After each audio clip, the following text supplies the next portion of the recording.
All right, so since the year is 2020, I was thinking maybe out of all the comments that I get from anti-vegans, carnists, if you want to call them that, maybe all these comments attacking my logic for veganism. I mean, they all sound very confident, but maybe I could find a couple that could intellectually challenge me today. And now I'm not claiming to be very smart. I think I'm actually slightly below average IQ, and I'm not claiming to be some moral saint. I actually think I'm a piece of that just doesn't contribute to the most cruel actions on this earth.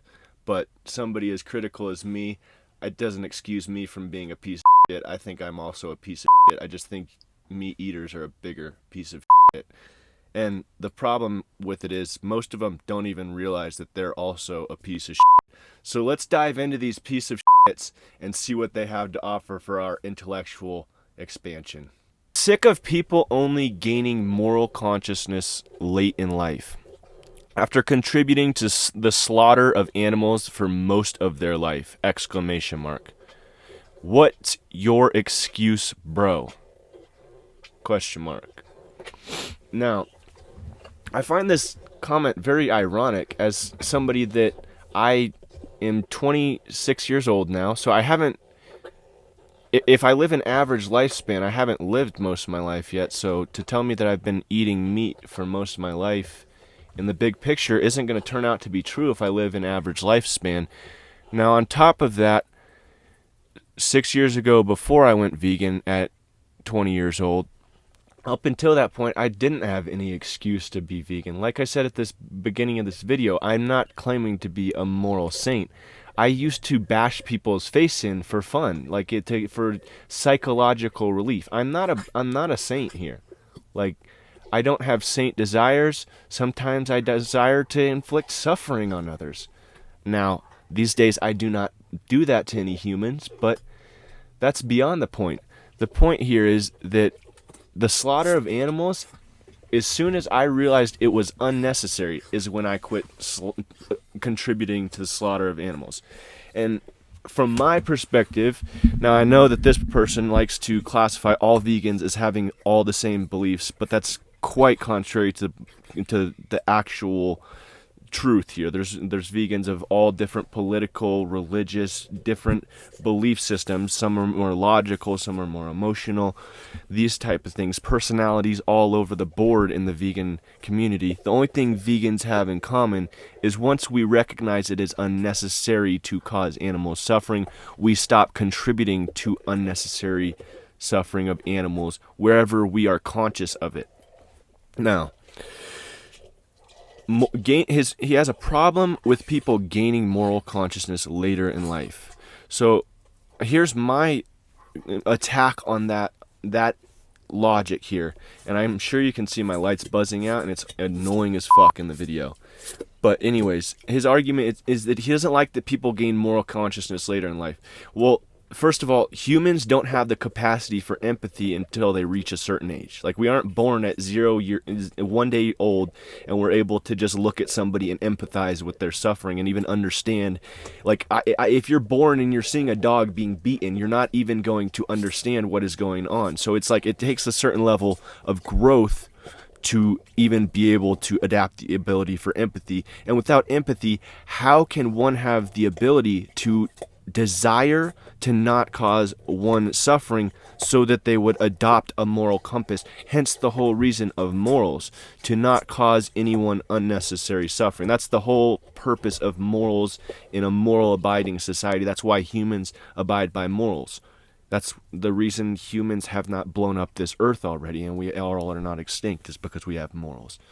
So to say that he has a problem with me adopting morals later in life, I'd assume he also has a problem with murderers adopting morals later in life. He'd like them to stay consistent and continue murdering people.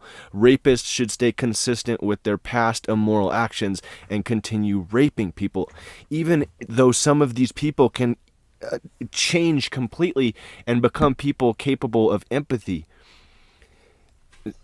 We should not promote that. We should condemn that. That's the wrong. The wrong is not the murdering of people. The wrong is being a hypocrite by gaining a higher moral consciousness later in life.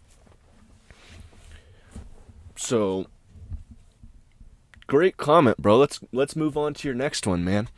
Colin Johnstone. Dog food comes from waste products, bro. Never heard that one before. No animals are killed. Okay. Learn what veganism means, comma, just saying. Spend energy on more pressing areas of veganism. Spend energy on more pressing areas of veganism. Okay, so this whole dog food from waste products, bro. Okay, well, if you're feeding your dog food from waste products, bro, first of all, why are you trying to tell me that rotten meat from a sick animal is better than feeding them fresh, mostly organic, non-GMO, whole plant foods? Can you show me the science to prove this belief of yours? Because all that food with the dead animals has just lower quality plants in it. They still are like 80% plants. They just have some meat in them. So you're saying that it's bad to feed them plants, or it's bad to feed them not that 20% of rotten dead meat? Get back to me on that one. Hey, bro, no need to seek admiration. It's just virtue signaling. Learn to hang up your ego. Do selfless gestures. You achieve nothing except self-gratification by uploading this. Humility goes far. And this is in reference to like a quick time-lapse type video of me picking up trash, because I was pretty pissed off about some trash that I found out way far out in nature in my van. I drove out for about an hour in the nature and found this campsite of some very disrespectful people that are in a place where deers and bears and mountain lions all roam, and squirrels and birds. This is a very like rich wildlife area, and these people trashed it. And I saw it. I was frustrated, and as I do, I tried to turn a frustrating situation into a positive. I pulled out my camera and I started filming all the trash. I wanted everybody to see the beauty of the place I was in, and the destruction that was done by humans in just one night of camping. And in that, I did a time lapse of picking up the trash, and you can take that as me showing off that, oh, I was out here doing community service, as if that's such a bad thing that I'm showing that off.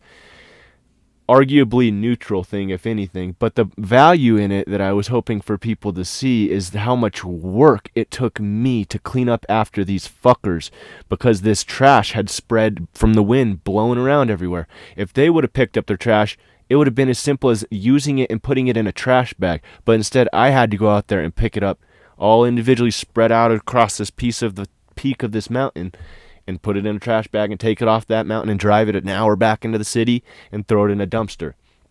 So he's saying that I'm a bad person. I'm virtue signaling. Keep in mind, this is the person coming onto my page to morally shame me for my actions. I've never reached out to Colin Johnstone in my life or talked to him before. I don't typically initiate any conversations with anybody on the internet. So he comes onto my page to shame and criticize me, but I'm virtue signaling because I tried to turn a negative situation into a positive by making an evergreen video that could hopefully live on to provide more value than just my 2 hours out in nature that day. Just me trying to be more efficient with my time. And hey, maybe one day that video will get 1 billion views and I'll get $1 from it, bud. And maybe you could even, then that could be your new argument, is that I was just doing it for the money. Okay? Until then, I don't think that I'm really virtue signaling the 10 people that willingly clicked on my video to watch a video that was not even the slightest bit clickbait or virtue signaling. It actually had no talking in the video, if you guys wanted to know. So that's it for now. I'm going to go through some more comments. This video is like 20 minutes long. I'll make a part 2 to this video. I'm going to go through some comments. I'm going to try a little bit. I'm going to be a bit more selective and see if I can find anything to intellectually challenge me, like I said, because honestly, that'd be pretty dope. That would give me more confidence in what I do, and I'm always for that. If you guys want to post a comment down below, if you guys want to intellectually challenge me, maybe you guys are listening to this like, God, this guy doesn't know a thing. He's retarded. He's a soy boy beta cuck. And to that, I'd say I am a soy boy beta cuck, and that wasn't very nice of you to say. So, what do you got to say about it, Rux? Tell them. Speak. Speak. No. You speak. You speak. You speak. Come on. You speak. Okay. Okay.